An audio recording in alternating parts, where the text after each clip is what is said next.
Hello crazy all, crazy hearts, crazy people అందరు ఎలా ఉన్నారు? ఈరోజు వచ్చేసి సండే అనమాట. అండ్ సండే రోజు నేను ఏం వండుతున్నాను, ఏం తింటున్నాను అని చూపిద్దామని వీడియో స్టార్ట్ చేశాను. యాక్చువల్గా ఇది వచ్చేసి జస్ట్ బగారా రైస్ లాగా, టమాటా ఎర్రగడ్డ వేసి చేస్తాం కదా సింపుల్గా రైస్. అండ్ ఆఫ్టర్ దాట్ ఇది వచ్చేసి ప్రాన్స్ కర్రీ. అండ్ ఇది వచ్చేసి మష్రూమ్ కర్రీ అనమాట.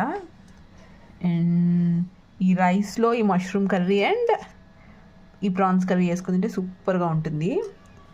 అండ్ ఆ తర్వాత ఇది జస్ట్ సింపుల్గా రైతా అనమాట. And that's it for today. And ఈరోజు ఇవన్నీ చేసేసి ఇంకొంచెం అలసిపోతాం కదా ఈవినింగ్, కానీ కొంచెం ప్రాన్స్ కర్రీ, ఈ మష్రూమ్ కర్రీ వేసుకొని నైట్ రసం కూడా రెడీగా ఉందండి, రసం వేసుకొని తినేస్తాం. And that's it for today. Thank you so much for watching. Please like, share and subscribe to my channel. Thank you. Bye bye.